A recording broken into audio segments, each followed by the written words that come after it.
Assalamualaikum warahmatullahi wabarakatuh.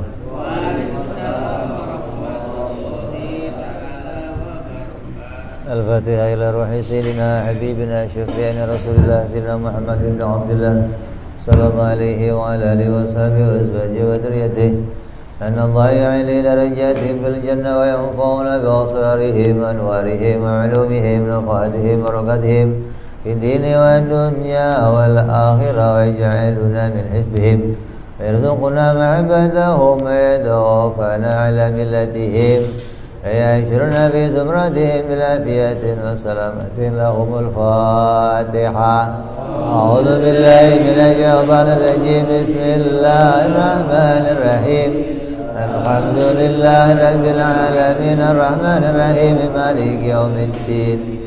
Iyyaka na'budu wa iyyaka nasta'in ihdinas siratal mustaqim siratal ladzina an'amta 'alaihim ghairil maghdubi 'alaihim waladdallin. Amin.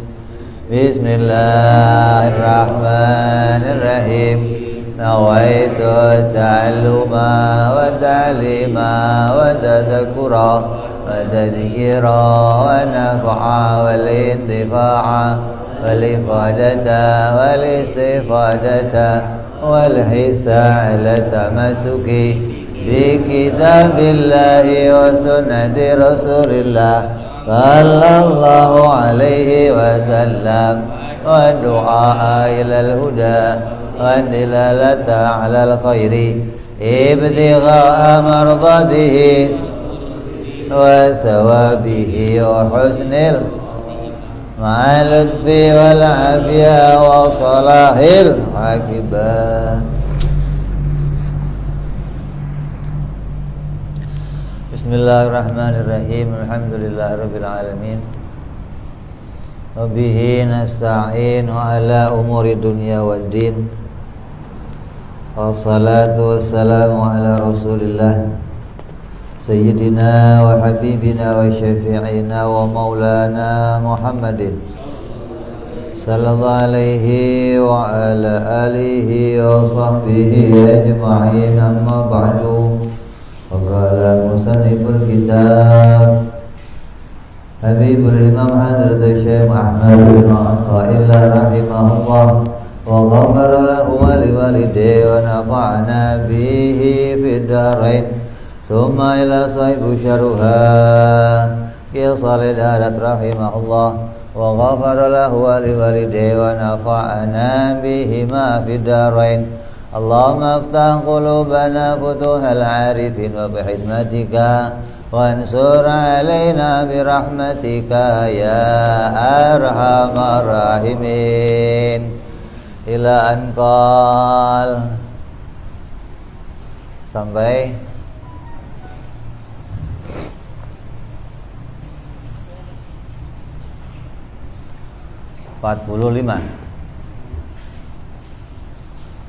la amala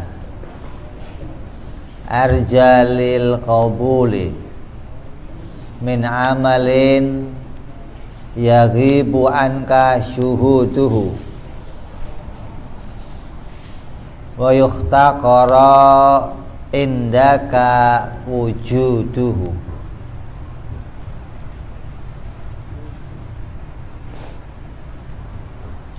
Artinya tidak ada amal yang lebih berpeluang, tidak ada amal yang lebih punya kemungkinan untuk diterima oleh Allah daripada amal yang tidak engkau sadari. Dan amal yang engkau pandang amal itu tidak berarti. Setiap orang yang mempunyai amal, setiap orang yang beramal pingin amalnya diterima. Betul? Betul. Nah, untuk sampainya pada amal yang diterima maka ini harus terpenuhinya syarat. Ada beberapa persyaratan yang harus dipenuhi, baik itu syarat zahir maupun syarat batin.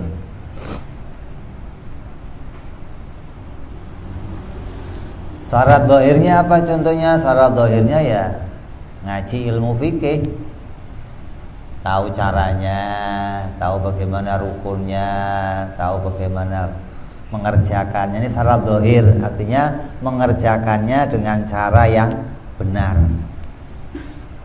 Nah, pingin caranya benar gimana? Ya ngaji ilmu fikih. Kalau nggak ngaji ilmu fikih, nggak ngerti caranya yang benar. Nabi bersabda, "Sallu kama ra'aitumuni usolli." Salatlah kamu sebagaimana saya sholat. Maknanya pas secara zahir kamu harus melihat bagaimana tata cara amal yang benar. Setelah amal zahirnya bisa benar, maka syarat yang berikutnya amal batin.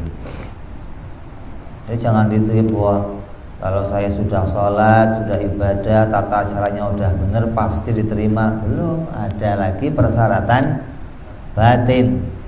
Apa persyaratan batinnya? Persyaratan batinnya ya kenal kepada Allah, ngaji ilmu tauhid, bisa memahami apa yang menjadi hak-haknya Allah Subhanahu wa ta'ala. Ini persyaratan batin yang harus kita miliki. Di antara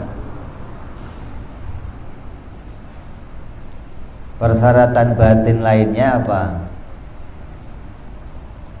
Tahu siapa yang mendatangkan amal pada diri kita.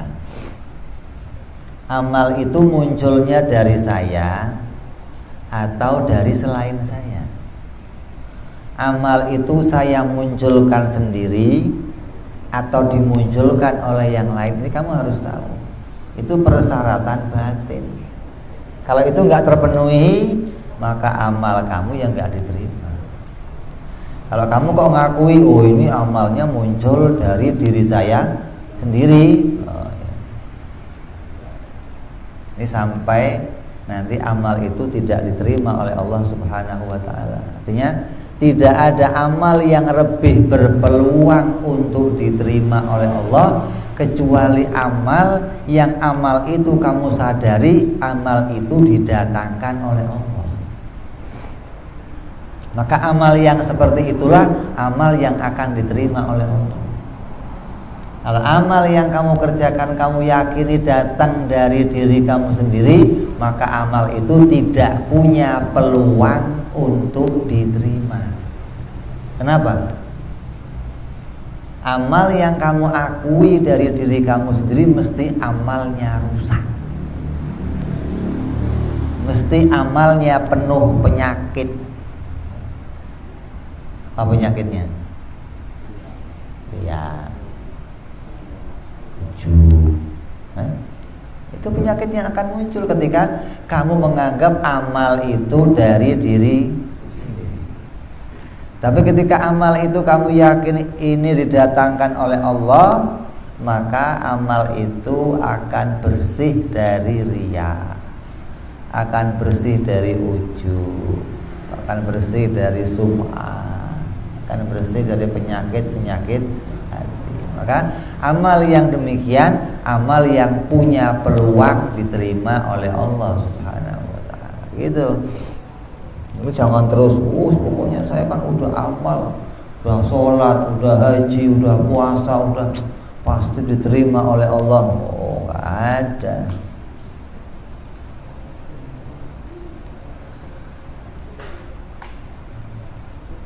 Tidak ada amal ibadah apapun yang kita niatkan untuk mendekatkan diri kepada Allah.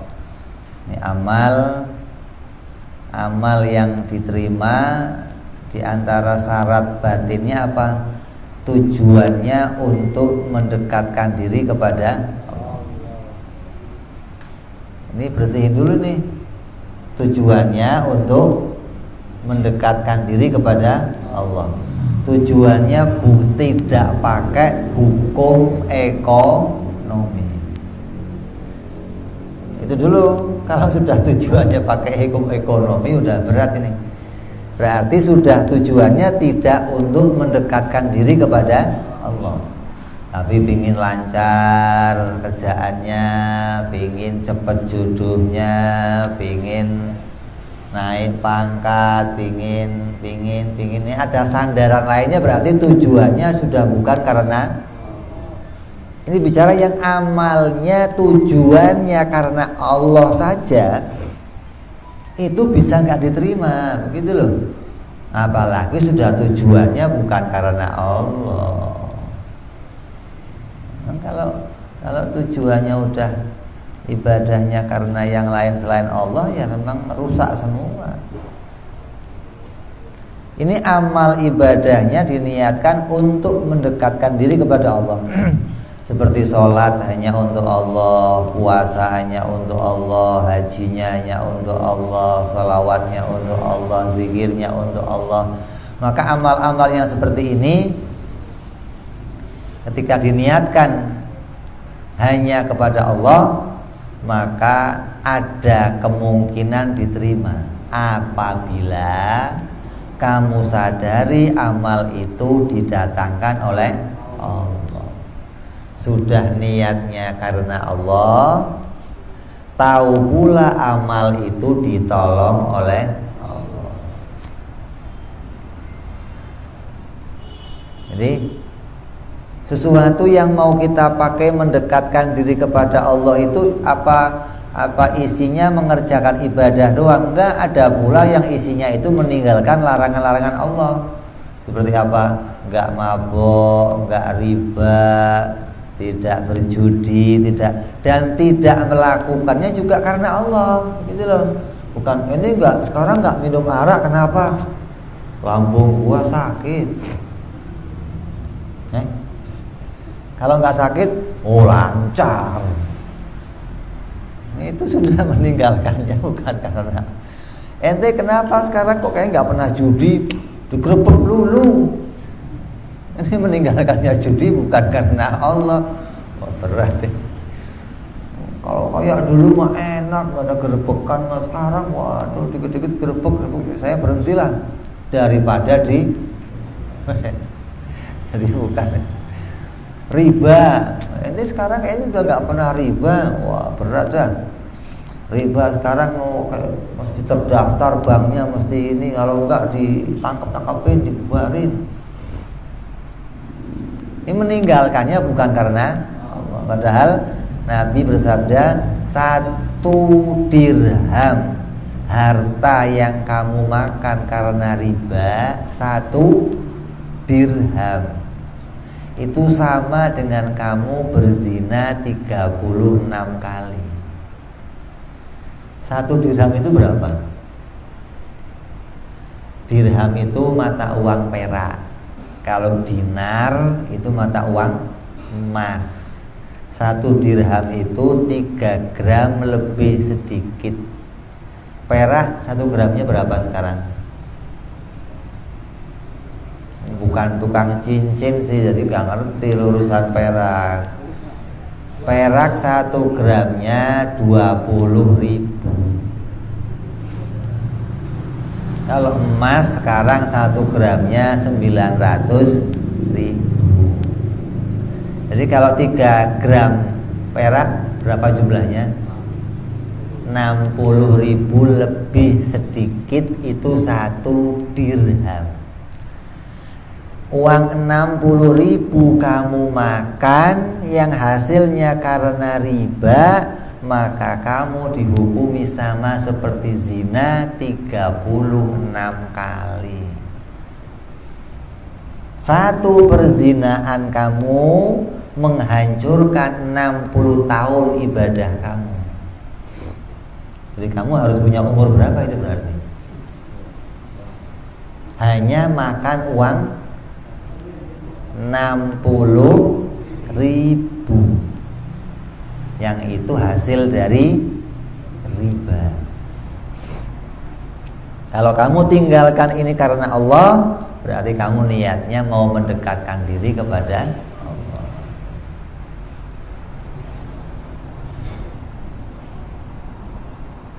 Jadi mendekatkan diri kepada Allah itu bisa pakai perbuatan amal, mengerjakan ibadah, bisa pula dengan meninggalkan larangannya Allah Subhanahu wa ta'ala. Nah, semua itu akan bisa diterima dan diberi pahala oleh Allah hanyalah amal yang kita yakini bahwa amal itu tidak muncul dari diri kita sendiri, tapi amal itu didatangkan oleh Allah Subhanahu wa ta'ala.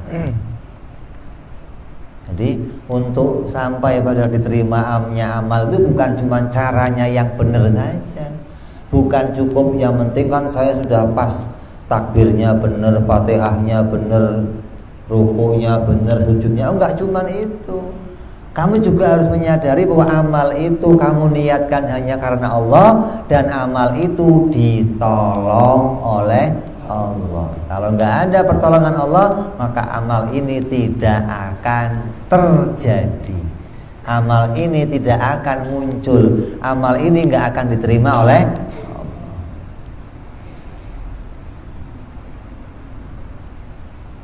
kita. Tidak boleh merasa bahwa diri kita bisa mengerjakan suatu amal ibadah, karena amal ibadah itu tidak akan mungkin terjadi apabila tidak karena pertolongan Allah.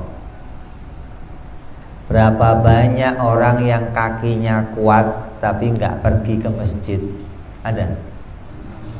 Berapa banyak orang yang duitnya banyak tapi nggak mau sedekah? Berapa banyak orang yang uangnya banyak gak pergi haji? Kenapa? Karena gak ada pertolongan. Jadi kalau kamu kok sekarang di sini, kamu bisa sholat, kamu bisa haji, jangan menganggap saya. Itu karena kamu ditolong sama Allah. Coba lihat sebelah rumah kamu, depan rumah kamu, belakang rumah kamu yang masjid itu menjadi tempat paling jauh buat dia. Kalau ke Hong Kong deket katanya, ke London deket, ke Australia deket. Asal liburan Hong Kong, liburan Australia, liburan. Kalau ke masjid jauh, tiketnya mahal. Tapi biarpun begitu dia menganggap jauh, tetap nanti ya tetap akan ke masjid juga. Cuman jangan sampai ke masjidnya jadi imam. Begitu ke masjid harus jadi imam, kan berat. Di depan sendiri sih disolatin bagaimana? Ke masjid pertama jadi makmum dulu, nanti lama-lama jadi ya apa-apa. Ini baru pertama ke masjid jadi, waduh berat ya. Baru pertama ke masjid jadi imam. Jadi jangan begitu. Jadi kita ketika bisa beramal, coba mikir, sadari bahwa itu sebelah saya nggak sholat padahal badannya kuat, sebelah saya kakinya kuat, sebelah saya uangnya banyak. Kenapa kok mereka enggak? Karena nggak ada pertolongan Allah.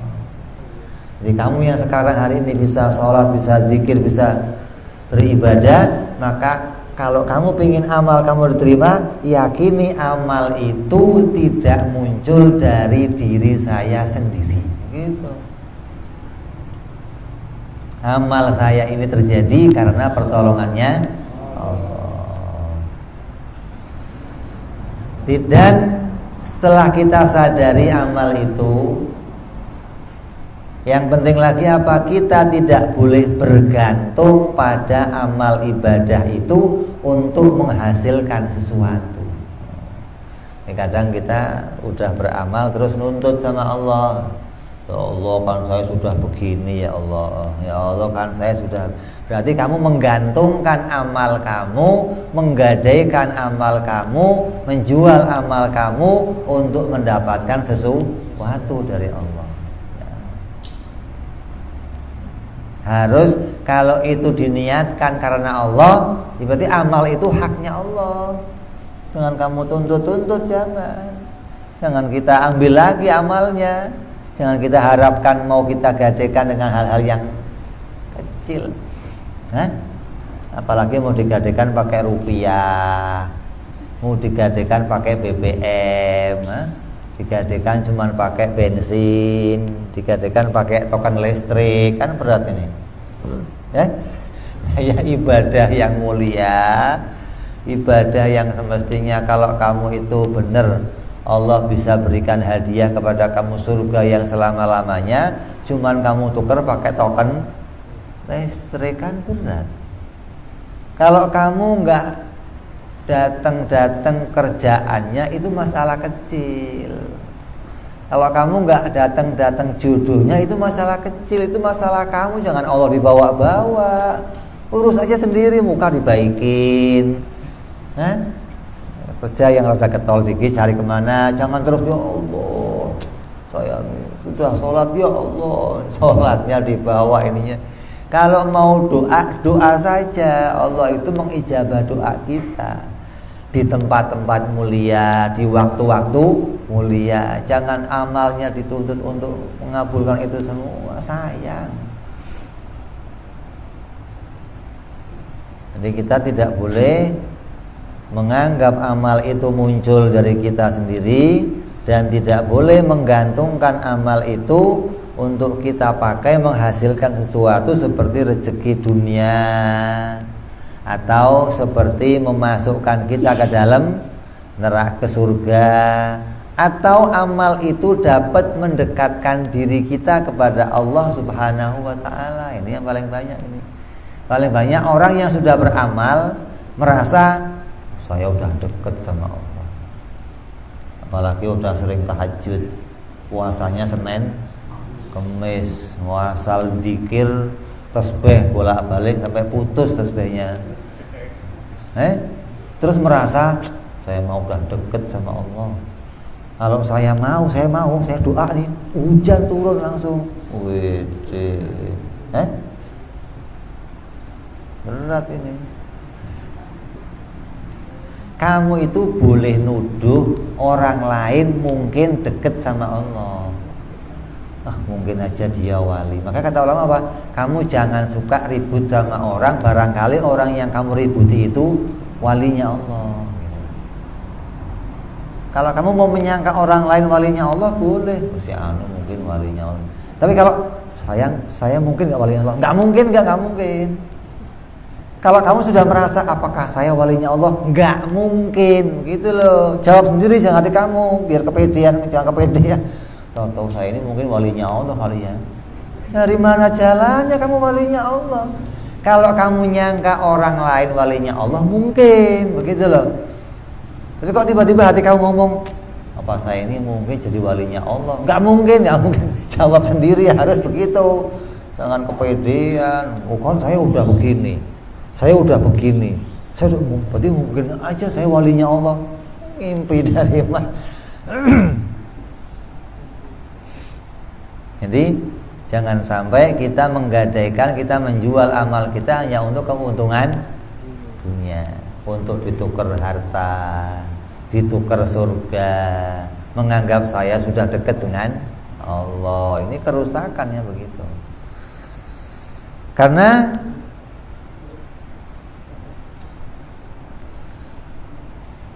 Karena itulah kita ini harus sadar dan merasa bahwa kita ini orang yang sangat tidak bisa beramal. Sedikit sekali amalnya, dan ketika amal itu pun tidak luput dari riya, nggak luput dari ujub, nggak luput dari sum'ah. Ujub itu apa? Bangga dengan amalnya. Kenapa kok bangga? Karena menganggap dirinya bisa maka dia bangga. Saya udah sholat, saya udah bisa sholat subuh, saya udah bisa tahajud, saya udah bisa duha, saya udah Senin Kemis. Ujub akhirnya gara-gara menganggap dirinya bisa beramal sendiri, bisa sedekah, bisa pergi haji, bisa umroh, bisa. Namanya apa? Kalau riya apa? Pamer. atau amalnya karena orang lain. Ada mertua, sholat. Nggak ada mertua, nggak sholat, libur.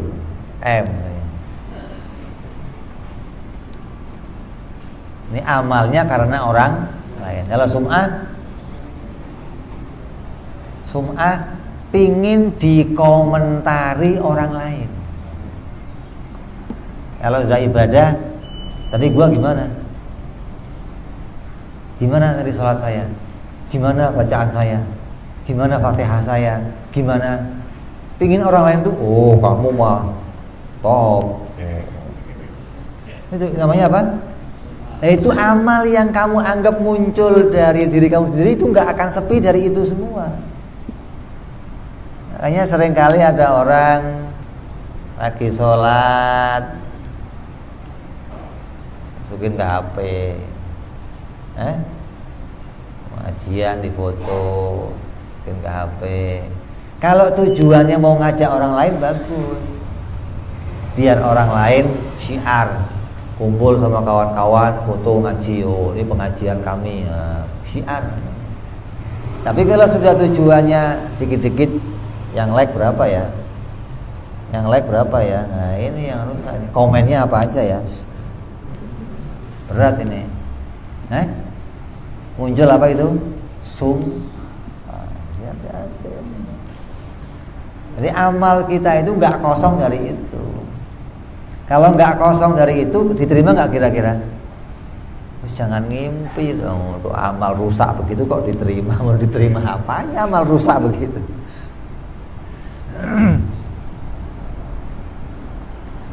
Jadi kita harus merasa saya ini aslinya nggak bisa beramal. Harus kalau beramal pingin baik, amalnya harus ditolong oleh Allah.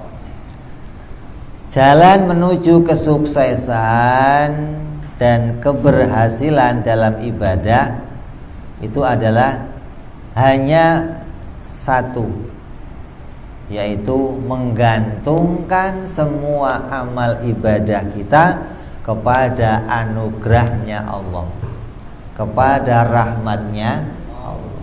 Kalau sudah amal ibadah kita gantungkan pada diri kita sendiri, pada kekuatan kita sendiri, pada tenaga kita sendiri, pada kemampuan kita sendiri, pada ilmu kita sendiri, maka itu jadinya rusak amal kita. Kamu akan jadi seperti Qarun yang ketika beramal dia berhasil mempunyai sesuatu, keberhasilan itu dianggap dari dirinya sendiri. Jadi jangan pernah menggantungkan keselamatan kita pada amal yang kita perbuat. Jangan pernah menggantungkan amal kita pada perbuatan yang kita kerjakan, pada amal yang kita lakukan. Karena saya sudah ngerjain ini, pasti begini. Menggantungkan ya. Karena saya sudah begini, pasti begini. Ini seringkali orang-orang yang memang ahli hukum ekonomi sering begitu memang. Ibadahnya pakai hukum ekonomi sering. Ada saya punya santri, saya Beb dapat ijazah Beb. Pokoknya kalau malam suruh baca 3 surat, yang di surat itu nggak ada huruf rohnya. Yang huruf rohnya nggak ada. Baca 3 surat itu sekian kali. Nanti gimana? Pokoknya yang kamu mau, hajat kamu terkabul semua. Itu sudah puluhan tahun sampai sekarang terus berjalan. Akhirnya apa? Takut berhenti. Kalau berhenti, takut gak dikabulkan lagi. Jadinya apa ya? Menggantungkan nasibnya pada amal. Ini berat. Itu jangan lu mau ngerjain monggo, gak ngerjain monggo, begitu mestinya. Kalau ngerjain karena Allah, gak karena wah ini kalau gak gua baca ntar toko sepi lagi nih. Itu namanya menggantungkan amal. Ini kalau nggak saya baca, nggak tembus lagi nih. Bisa nembus golok nih. Itu namanya menggantungkan nasib kamu sama amal kamu, itu rusak. Makanya orang yang mau dikasih wirid itu mestinya yang sudah beres semua, begitu loh. Sehingga ketika dia baca, hatinya nggak bergantung. Ini murni saya baca mendekatkan diri kepada Allah, begitu mestinya. Kalau masih baca itu keurusan hukum ekonomi, ya itu mesti ini judulnya digantungkan amal itu. Kalau nggak saya baca, nggak bisa. Orang lain geger kayak apa? Tar dulu saya tak ini dulu. Kenapa? Ini penting ini, kalau enggak apa ini? Beresin tujuannya, beresin maksudnya. Tujuannya harus karena Allah. Nah kalau saya nggak bisa sekarang gimana? Ya nanti di kodok nggak ada masalah. Jangan orang lagi rumput ada penting. Tar dulu saya cari jalan kemana? Lagi wiritan. Astagfirullah, orang lagi dipentingin wiritan di pojok.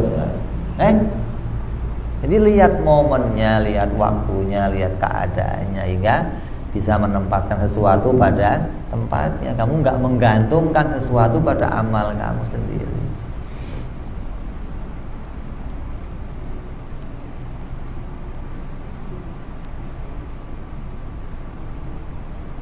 Jangan menganggap amal kita itu amal yang besar.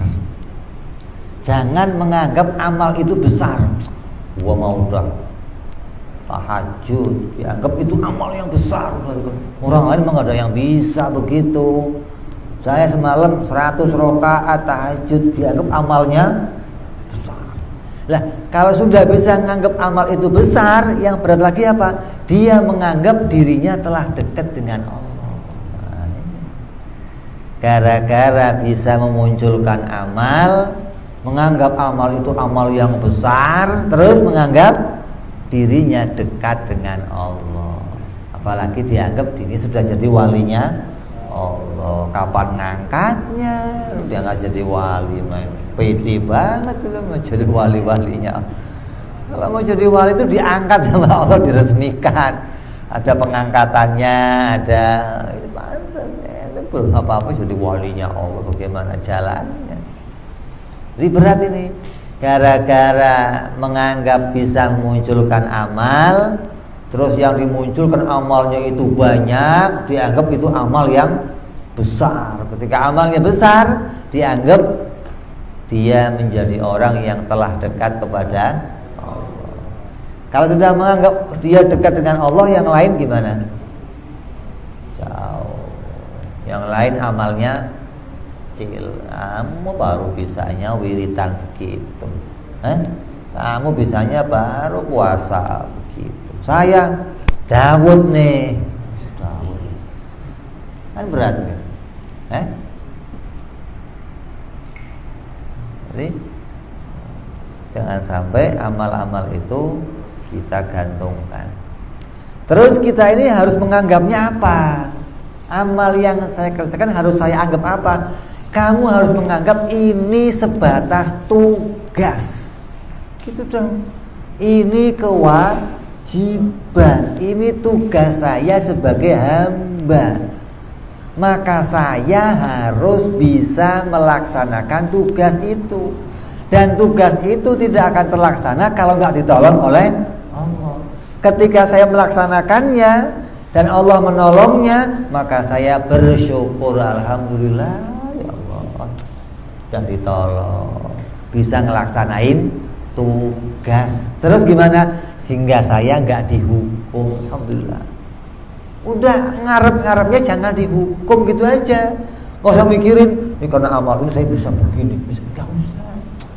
Alhamdulillah ya Allah, untung sudah ditolong. Hingga bagaimana? Saya nggak dihukum, insya Allah. Gitu doang. Nggak ada harapannya yang jauh-jauh, nggak ada. Nggak anggap amalnya besar, enggak. Hingga dirinya tidak pernah menggantungkan amal itu untuk mendatangkan sesuatu yang lain. Jadi yang harus kita anggap bahwa amal ini tugas dari Allah. dan saya harus mengerjakannya, dan saya nggak bisa mengerjakan amal ini kalau nggak ditolong oleh Allah. Maka amal yang kamu nggak anggap itu, yang nggak kamu pikirkan itu, itulah amal yang kemungkinan diterima oleh Allah, gitu loh. Tapi kalau amal yang ada hitung-hitungannya, oh, saya udah puasa sekian hari, kamu ingat nih, saya udah sholat sekian kali, udah tahajud sekian, ini sudah nggak ada. Yang ngitung kamu doang, Allah nggak ngitung lagi, udah lu hitung sendiri dah tuh. Nggak dihitung sama Allah, nggak. Kayak gini, contohnya amal yang kamu nggak ngitung begini. Kamu sholat berjamaah. Ketika kamu mau masuk sholat berjamaah, imamnya sudah sujud. Terus kira-kira kamu berdiri nungguin imam bangun, apa langsung ikut sujud? Nungguin. Ya, kenapa? Kalau saya langsung sujud nggak dapat 1 rakaat, jadi percuma, mendingan nungguin. Itu loh. Nah itu tadi itu. Kalau kamu langsung sujud, berarti amal yang kamu kerjakan nggak akan kamu ingat-ingat. Kenapa? Nggak terhitung serakaat ini. Ya. Nah, amal yang nggak kamu hitung itulah yang mungkin dapat pahala justru. Yang serakaat yang kamu hitung malah nggak ada pahalanya. Tapi yang nggak kamu ingat-ingat itu yang ada pahalanya, gitu loh. Jadi amal itu harus begitu hitungannya, jangan serakaat nih. Kalau itu nggak ada pahalanya, itu mah nggak dihitung apa-apa, percuma. Loh, yang percuma itu yang Allah hitung justru. Justru yang malah kamu perhitungkan nggak dihitung sama Allah. Ini rahasianya di sini, hati-hati kamu jangan sampai tertipu. Jadi apa yang kamu rekayasa, yang kamu hitung, itu malah nggak ada hitungannya, gitu loh. Makanya amal itu harus ikhlas, itu begitu. Jangan dihitung.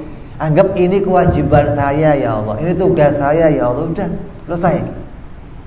Gitu loh. Dianggap saya belum punya amal apa-apa. Kenapa? Karena saya hanya ngerjain tugas. Saya nggak punya amal apa-apa lah. Orang yang nggak pernah menghitung-hitung amalnya apa-apa, ini yang amalnya kemungkinan diberi pahala oleh Allah. Gitu dong. Kalau sudah amalnya dihitung, waduh, berat.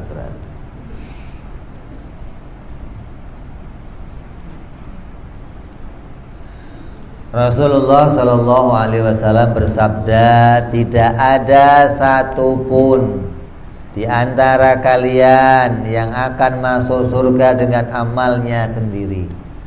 La yadkhulul jannata ahadukum min amalihi. Tidak ada satupun yang masuk surga di antara kalian karena amalnya sendiri. Sahabat nanya, lah engkau gimana ya Rasulullah? Walaupun saya, kata Rasulullah, saya juga nggak masuk surga karena amal saya. Tapi saya dimasukkan surga karena Allah meliputi saya dengan rahmatnya. Karena Allah memenuhi saya dengan kasih sayangnya, maka saya dimasukkan surga karena rahmatnya Allah. Begitu. Nabi loh ini yang ngomong. Kok kamu yang ngomong? Kan ini Nabi yang ngomong. Kenapa kok Nabi yang ngomong? Amalnya paling banyak, amalnya paling ikhlas. Itu aja ngomongnya begitu. Saya tidak mikirin saya akan masuk surga karena amal saya nggak ada. Tapi masuk surganya saya karena rahmatnya Allah. Itu yang harus kita pegang. Ini hadisnya Rasulullah. Kamu kok sampai amal digantungkan, apalagi menggantungkan amal untuk masuk surga? Berarti kamu ingkar hadis ini berarti. Surga yang puncaknya kenikmatan saja nggak boleh kamu gantungin pakai amal kamu. Apalagi kamu tuker pakai BBM, pulsa listrik, ya Allah. Kayaknya kok rendah banget maksudnya. Tukernya pakai yang nggak jelas begitu, mau surga aja kamu nggak boleh nuker pakai surga. Kalau sudah niatnya untuk Allah, sudah untuk Allah, jangan digeser-geser kemana-mana, begitu loh. Jangan dicampuri sama niat-niat yang lain.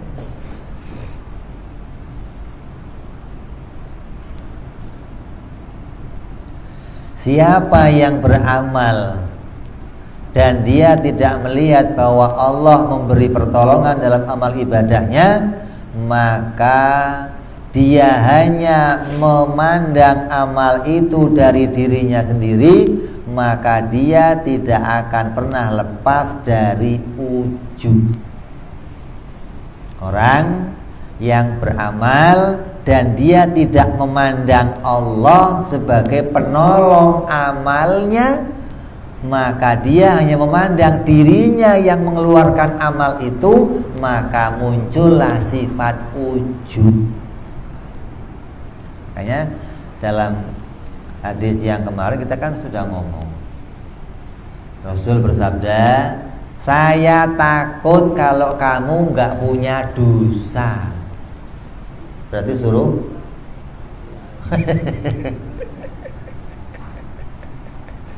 maknanya saya takut kalau kamu nggak punya dosa. Artinya amal kamu baik semuanya, terus muncul ujub dalam diri kamu. Gara-gara kamu gak punya dosa, tahu-tahu muncul dosa yang sangat besar di hati kamu, yang kamu gak sadari, yaitu ujub. Rasulullah sudah mewanti-wanti kita, khawatir saya, hati-hati. Jangan sampai amal itu kamu anggap muncul dari diri kamu, hingga amal itu muncul dibarengi munculnya ujub. Kalau sudah ujub muncul, riya muncul. Kalau sudah riya muncul, biasanya sum'ah juga muncul. Itu gandengannya begitu. Ya, jadi jangan pernah merasa amal itu muncul dari diri saya sendiri. Jangan memandang diri kita bisa memunculkan amal. Nah kalau begitu, boleh nggak saya mengucapkan, ini tadi saya sudah sholat, saya udah ngaji, saya udah puasa, saya udah haji, saya udah umroh, saya udah, boleh nggak saya ngomong begitu? Boleh nggak? Boleh. Kalau nggak boleh malah, kalau kamu nggak ngomong aku sholat, malah kamu nggak dihitung sholat. Nggak usoli sih. Usoli yang sholat siapa? Saya. Kan berarti ngakuin saya. Saya sholat ya Allah, saya puasa ya Allah, saya umroh, saya haji ya Allah, saya zakat ya Allah. Muncul sayanya, tapi dibarengi atas pertolonganmu. Begitu loh, jangan muncul dari dirinya sendiri, jangan. Kamu melihat diri kamu beramal, dan kamu melihat amal itu didatangkan oleh Allah. Begitu, bukan amal itu muncul dari dirinya sendiri. Jadi jangan ngomong saya sudah sholat, saya sudah puasa, jangan. Tapi ngomongnya harusnya ucapan yang benar itu adalah saya bisa sholat karena saya diliputi rahmat dan pertolongannya Allah. Sebagaimana yang telah kita pahami dalam surat Al-Fatihah, kita ini setiap hari disuruh mengakui bahwa hanya kepadamu ya Allah kami menyembah, iyyaka na'budu wa iyyaka nasta'in, dan hanya kepadamu ya Allah kami meminta pertolongan. Maka ini harus menjadi satu kesatuan. Jangan pisahkan dua kalimat itu. Apabila dipisahkan, maka akan menimbulkan penyakit hati, akan timbul ujub. Iyyaka na'budu wa iyyaka nasta'in, ini dua kalimat. Yang di tengah-tengah aja kalimat wawu, iyyaka na'budu wa iyyaka nasta'in. Wawunya di situ maknanya apa? Hanya kepadamu kami menyembah ya Allah, dan hanya kepadamu kami minta pertolongan ya Allah. Maka dannya ini punya makna mengumpulkan dua-duanya jadi satu. Artinya saya bisa ibadah ya Allah karena pertolonganmu. Ini dikumpulkan, jangan dipisah. Kalau dipisah mesti kalimatnya bagaimana? Iyyaka na'budu fa iyyaka nasta'in, atau iyyaka na'budu summa iyyaka nasta'in. Tapi kalimatnya nggak pakai itu, nggak pakai fa, nggak pakai summa, pakainya wow, pakainya dan. Lah waw itu dalam bahasa Arab bisa jadi wawnya lil jama'i. Waw itu maknanya mengumpulkan. Waw di tengah-tengah itu maknanya mengumpulkan. Dua ini jadi satu. Hanya kepadamu aku menyembah ya Allah, dan tidak bisa terjadi ini kecuali atas pertolonganmu. Jangan dipisahkan. Dipisah bagaimana? Kamu Tuhanku ya Allah sendiri, saya kerja sendiri. Ini dipisah namanya. Ibadah urusan sendiri, nyembah Allah urusan, itu namanya dipisahkan. Lah, orang yang memisahkan ini menganggap ibadah itu bukan atas pertolongan Allah, akan muncul sombong di hati kamu, muncul ujub di hati kamu, muncul riya di hati kamu, puncaknya sum'ah muncul. Wow. Yang muji sekarang berapa hari ini? Yang ngalam saya berapa hari ini? Jadi tiap hari kita dilatih baca surat Al-Fatihah. Maka ingat-ingat ini, dua kalimat itu jangan kamu pisahkan maknanya. Iyyaka na'budu wa iyyaka nasta'in. Hanya kepadamu aku menyembah. Bisa, hanya kepadamu aku minta pertolongan. Kalau makna yang benar gimana? Dibalik. Bacanya, maknainya dibalik. Jangan bahasanya, jangan, nanti kamu dikira aliran sesat. Maknainya dibalik. Gimana sih? Hanya atas pertolonganmu ya Allah aku bisa menyembah. Begitu. Kalau nggak dibalik nanti maknanya masing-masing. Aku menyembah Engkau ya Allah, dan tolonglah saya ya Allah. Kayak nyembah sendiri, kerja sendiri. Ini bisa ini. Nah, kamu nggak boleh memaknai begini. Maknanya harus dibalik dan jadi satu. Hanya kepadamu ya Allah aku meminta pertolongan. Artinya apabila tanpa pertolonganmu ya Allah, aku tidak mungkin berdiri bisa ibadah. Ini mana yang harus muncul di hati kita, hingga tiap waktu ibadah itu nggak pernah kita besar-besarkan. Maka tiap waktu ibadah itu nggak pernah kita bangga-banggakan. Ibadah itu hanya kita anggap sebagai ini tugas dari Allah dan terselenggara atas pertolongannya Allah. Yang muncul apa? Alhamdulillah. Udah itu yang muncul. Enggak terus kepedean ke sono kemari, kan saya udah begini ya Allah saya. Maka orang itu mesti memisahkan antara iyyaka na'budu wa iyyaka nasta'in. Ini bahaya ini. Tiap hari kita dilatih, tapi gara-gara nggak ngaji ya nggak ngerti itu maknanya apa sih itu iyyaka na'budu wa iyyaka nasta'in. Jadi lafadznya bacanya iyyaka na'budu wa iyyaka nasta'in, tapi memaknainya harus hingga nanti jadi satu, begitu loh. Kalau nggak dibalik, nggak jadi satu, nggak akan masing-masing. Allah Tuhan sendiri, ibadah saya itu Tuhan saya, dan saya kerja juga sendiri. Nanti ujungnya apa? Ya Allah, terimalah ibadah persembahanku. Masya Allah.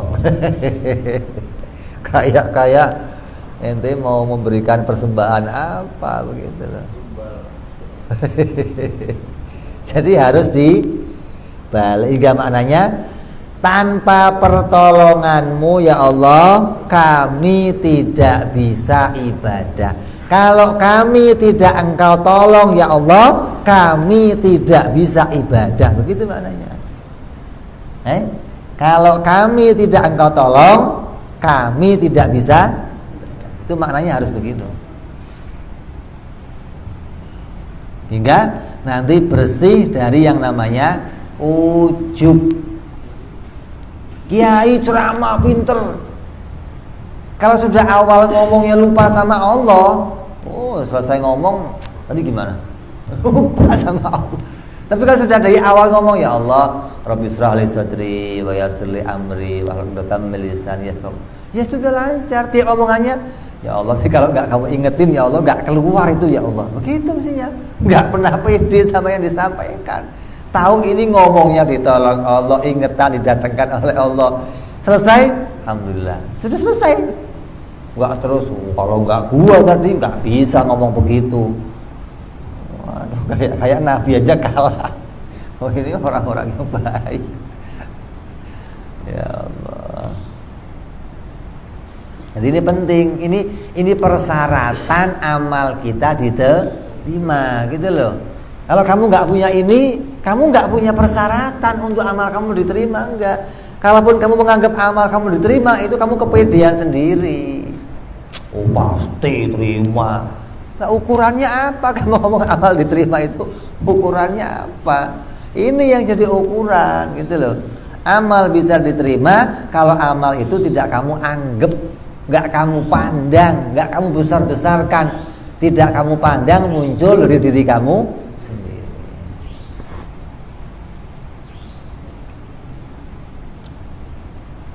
Ujub adalah sumber munculnya banyak kesalahan. Satu, ini ujub. Dari ujub itu sumbernya muncul yang lain apa? Ya muncul sombong, muncul kikir, muncul riya, muncul yang lain-lainnya. Karena orang yang ujub itu hanya melihat dirinya lah yang bisa punya perbuatan.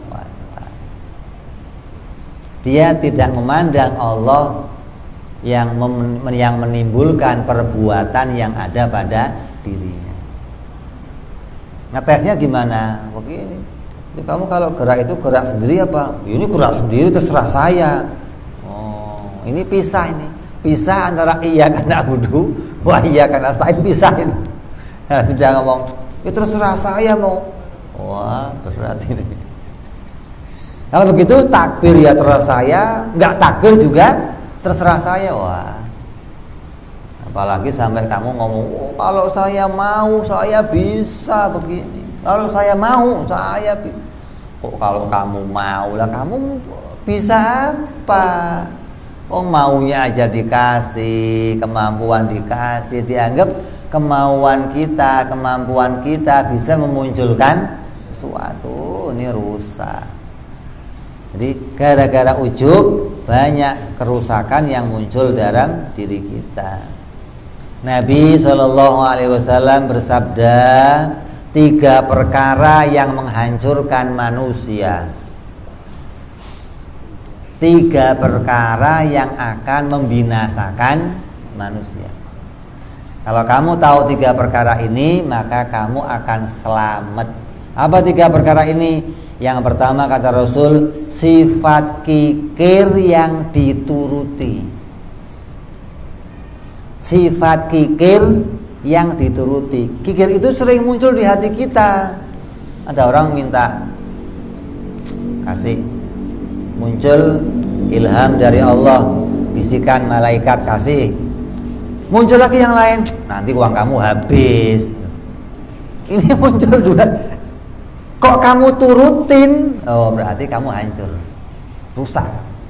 Jadi ucapan ajakan kikir itu enggak salah, justru bagus. Kamu ada muncul ajakan kikir itu bagus. Kalau kamu lawan, selamat kamu, menang kamu dalam perjuangan, gitu loh.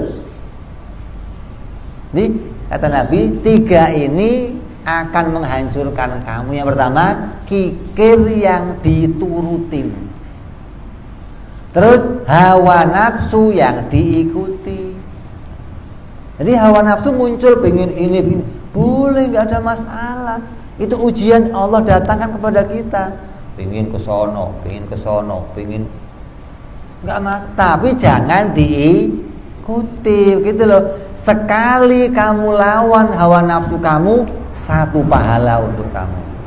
Muncul lagi hawa nafsu, kamu lawan lagi, pahala lagi untuk kamu. Besok-besok kamu nantang, muncul lagi dong lo. Wah, tungguin sini coba. Begitu akhirnya. Kenapa? Karena kamu berani. Nggak akan saya turutin. Kamu pengen apa aja terserah kamu lah. Begitu loh. Lah yang bahaya bagaimana? Yang kalau muncul hawa nafsu itu diturutin. Pengen berbuat maksiat diturutin, pengen foya-foya diturutin, pengen menghabisi diturutin. Apapun yang muncul di hatinya diturutin, ya rusak hidup kamu. Jadi nggak semua yang muncul di hati kita itu harus kita ikuti. Nggak ada sesuatu yang kalau kita tinggalkan pahala untuk kamu. Di antaranya apa? Ajakan kikir. Munculnya ajakan mengikuti hawa nafsu. Gitu loh. Makanya diriwayatkan ada cerita di Quran tentang Nabi Dawud alaihi salam begitu. Nabi Dawud itu pernah melihat seorang perempuan cantik, kemudian dia senang.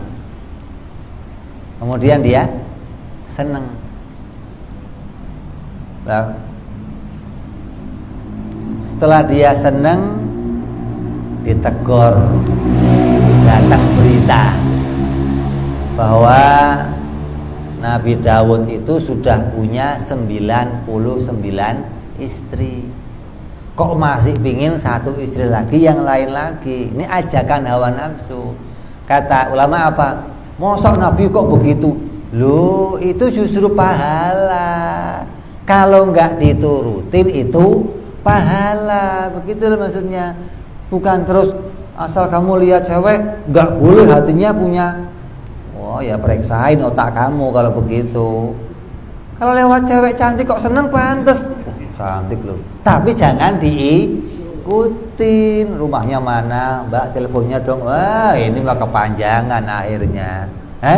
Boleh itu ujian yang Allah jadikan, itu pahala kalau bisa kamu hindari. Begitu loh. Bukan terus pokoknya kalau masih muncul begini belum beres.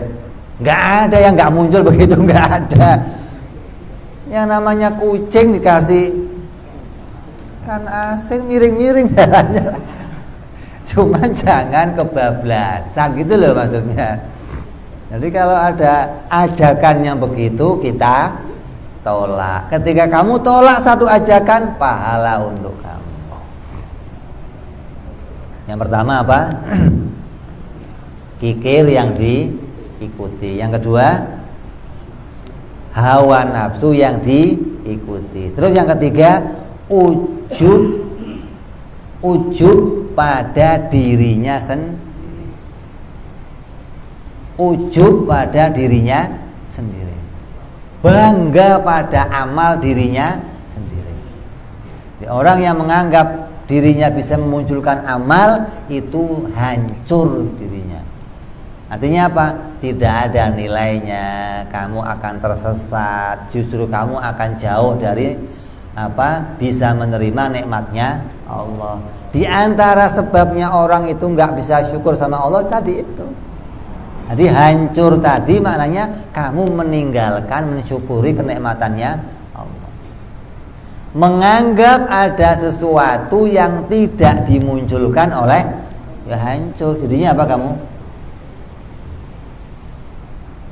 Kalau sudah muncul ujub bisa nanti syirik khafi akhirnya.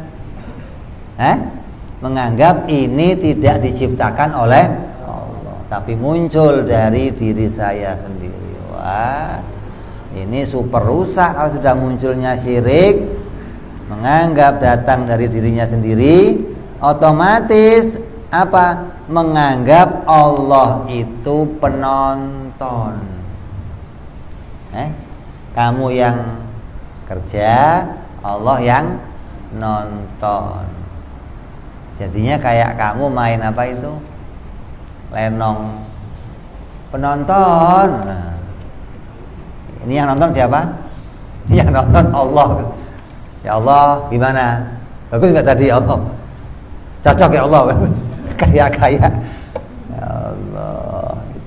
muncul dari diri kita sendiri. Kan berat ini. Ini rusak, diri kamu rusak kalau sudah menganggap itu muncul dari diri kamu, otomatis kamu menganggap Allah sebagai penonton.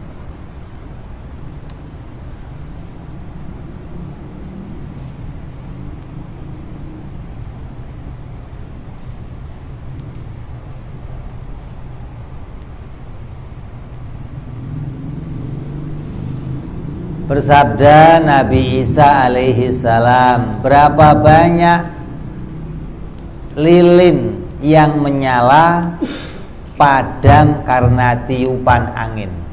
Nabi Isa bersabda ini, Nabi Isa, berapa banyak kamu melihat lilin yang menyala kemudian mati karena tertiup angin. Berapa banyak orang yang ahli ibadah hancur ibadahnya karena ujub. Jadi ujub itu menghancurkan ibadah kamu, sudah rusak, sudah nggak ada nilainya apapun, nggak ada. Ketika ibadah itu kamu anggap muncul dari diri kamu. Berapa banyak ahli ibadah hancur karena ujub. Sebagaimana Qarun. Allah Subhanahu wa taala berfirman dalam Al-Qur'an dalam surat Al-Qasas ayat 78, qala innama utituhu ala ilmin indi. Fir'aun ngomong nih. Kata Fir'aun apa? Sungguhnya aku diberi harta itu karena ilmu yang ada padaku. Nabi Isa datang ke Qarun, kamu ini duitnya banyak, harta berlimpah, ya sedekah, amal itu Bani Israel bantu Qarun. Apa kata dia? Ini saya peroleh pinter, saya mikir, tahu gak, enak aja bagi-bagi aja. Qarun yang datangin Nabi, diajak beramal, menganggap apa yang dia punyain dari dirinya. Apa yang terjadi? Awalam ya'lam annallaha qad ahlaka min qablihi minal quruni man huwa asyaddu minhu quwwatan wa aktsaru jam'an wa la yus'alu an dunubihim mujrimun. Kata Allah, dan apakah ia tidak mengetahui bahwasanya Allah sungguhnya telah membinasakan umat-umat sebelumnya, sebelum Qarun, yang lebih kuat darinya dan lebih banyak mengumpulkan harta, dan tidaklah perlu ditanya kepada orang-orang yang berdosa tentang dosa-dosa mereka. Quran menyebutkan bagaimana Allah menceritakan, kamu jangan kayak begitu, itu sudah saya hancurin semua. Jadi jangan ikut-ikut minta dihancurin. Jangan pingin ada harta yang kedua, Qarun yang kedua. Jangan-jangan kamu Qarun kedua nanti. Seorang yang punya satu amalan dan menggantungkan keselamatan dirinya dari amal itu, maka orang itu akan merasa tinggi dan punya kemuliaan di sisi Allah. Ini yang berat nih. Kalau sudah ujub, maka akan merasa mulia di sisi Allah. Saya punya kedudukan walinya Allah, saya kekasihnya Allah, saya kalau doa ijabah, saya kalau ini gara-gara muncul ujub.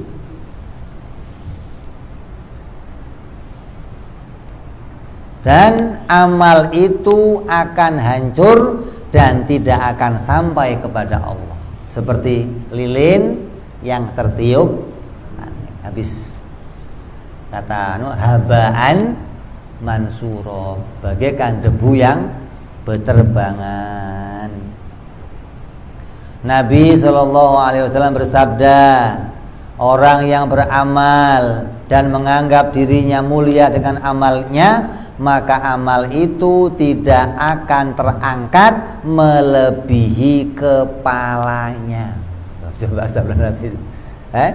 Orang yang beramal dan menganggap amal itu mulia, dan dengan amal itu dia menganggap dirinya mulia, maka amal itu tidak terangkat melebihi kepalanya. Maknanya apa? Enggak terditerima. Amal itu mati sebelum selesai dikerjakan. Ibarat lilin yang terkena api, padam, habis.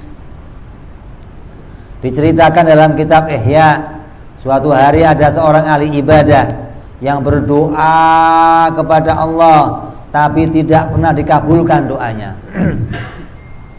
Ahli ibadah berpuluh-puluh tahun dia ibadah hingga menganggap dirinya sudah dekat kepada Allah.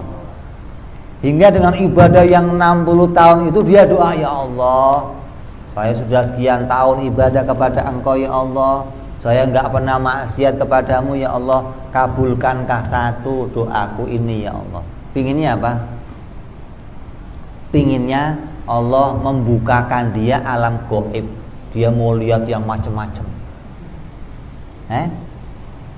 Amal yang 60 tahun pengen ditukar pakai cuma nonton perkara gaib. Apa enggak sayang ini ya? Tapi doa itu enggak pernah dikabulkan. Bertahun-tahun dia ibadah dan doa dengan doa yang sama, tapi Allah tidak pernah mengabulkan doanya. Lalu setelah sekian lama nih, kok saya ini ahli ibadah, udah bertahun-tahun ibadah, 60 tahun ibadah, tapi saya doa nggak dikabul-kabulkan. Berarti saya ini nggak punya kemuliaan apapun di sisi Allah. Sadar dia, yang tadinya merasa punya kemuliaan dengan ibadahnya, karena nggak dikabulkan doanya oleh Allah, dia sadar mungkin saya ini belum punya kemuliaan apa-apa di sisi Allah. Saya ini masih biasa, hamba yang biasa, hingga saya nggak dikabulkan doa saya. Hilang ujubnya, gitu loh. Hilang kesombongannya karena doanya nggak dikabulkan oleh Allah. Menganggap bahwa amal itu tidak bisa mempengaruhi Allah untuk mendatangkan apa yang dia inginkan. Maka muncul perasaan dalam hatinya bahwa ternyata ibadahku yang banyak itu tidak membuatku mulia dan punya kedudukan. Lalu dia sadar, bertaubat kepada Allah dan menganggap ibadah itu, bertaubat dari anggapan bahwa ibadahnya itu bisa mendatangkan sesuatu dari Allah. Taubat dia, putus, pokoknya enggak. Kalau Allah mau ngasih itu atas kehendaknya sendiri, bukan karena ibadah saya. Dan saya dengan ibadah yang sekian lama ini ternyata saya enggak punya kemuliaan apa-apa di sisi Allah. Hingga hilang kesombongannya, kembali menganggap orang lain setara dengan dirinya. Walaupun orang lain itu biasa ibadahnya, saya udah 60 tahun duduk bersama biasa. Udah enggak ada rumah siapa, enggak hati gua aja lu. Nah, udah enggak ada muncul begitu di hatinya. Lalu Allah perintahkan malaikat turun mendatanginya dan memberitakan bahwa kamu telah merasa tidak punya kedudukan di sisi Allah. Kamu sadar, muncul di hati kamu bahwa saya nggak punya kemuliaan ya Allah. Muncul kesadaran itu, kata mereka tadi apa? Pahala kesadaranmu itu melebihi pahalamu 60 tahun ibadah. Jadi yang 60 tahun nggak dihitung apa-apa, hanya punya kesadaran amalnya nggak ada kemuliaan apa-apa di sisi Allah, malah dimuliakan oleh Allah. Makanya amal yang punya kemungkinan diterima itu amal yang nggak kamu bangga-banggakan. Amal yang nggak kamu anggap itu muncul dari diri kamu sendiri. Amal yang tidak kamu anggap amal ini punya kemuliaan di sisi Allah, maka amal itulah yang punya kemungkinan diterima oleh Allah. Nyambung ini. Kesimpulan hikmah ini punya dua kesimpulan. Apa yang pertama? Dalam beribadah kamu harus selalu memandang rahmatnya Allah.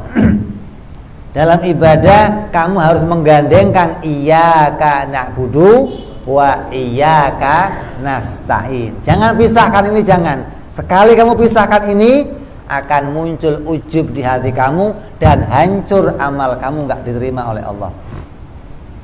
Selalu memandang rahmat dan pertolongan Allah, karena banyak orang yang lebih kuat dari kita, lebih mampu dari kita, lebih punya kesempatan dari kita, tapi Allah tidak jadikan mereka ibadah karena mereka tidak mendapatkan limpahan rahmatnya Allah. Jadi pertama, ibadah harus senantiasa memandang ini karena pertolongan Allah.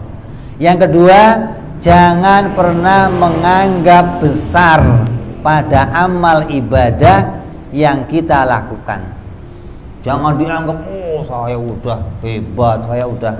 Tapi harus beranggapan bahwa amal kita itu penuh kecacatan. Amal kita itu penuh dengan keburukan. Amal kita itu enggak sempurna, penuh kekurangan, dan tidak pernah bisa lepas amal itu dari sifat riya, dari sifat ujub, dari sifat sum'ah. Amal itu enggak lepas dari itu semua. Hingga ketika kita sadar dalam beramal, punya rasa amal ini enggak baik, maka amal itu enggak akan kita harapkan pahalanya. Itu loh maksudnya. Oh, amal saya mau gini, sudah enggak dihitung-hitung. Ketika enggak dihitung-hitung, maka amal itulah yang mungkin mendapatkan pahala dari Allah Subhanahu wa ta'ala. Jadi dua ini harus kita pegang. Pertama, mengharapkan rahmatnya Allah.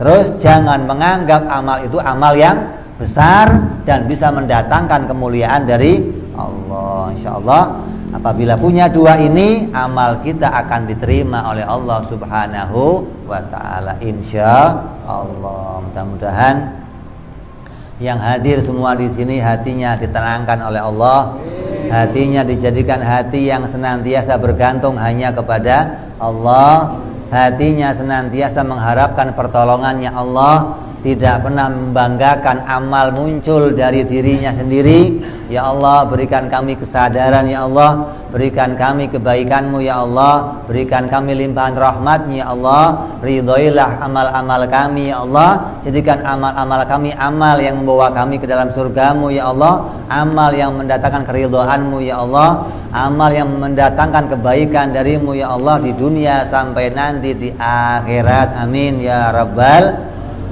InsyaAllah kita sambung yang akan datang bicara hikmah-hikmah yang berikutnya. Wallahu a'lam bishawab. Ila hadratin Nabi al-Fatihah.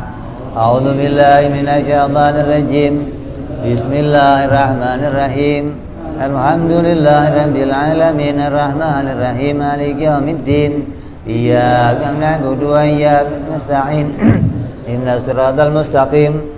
صراط الذين أنعمت عليهم غير المغضوب عليهم ولا الضالين آمين.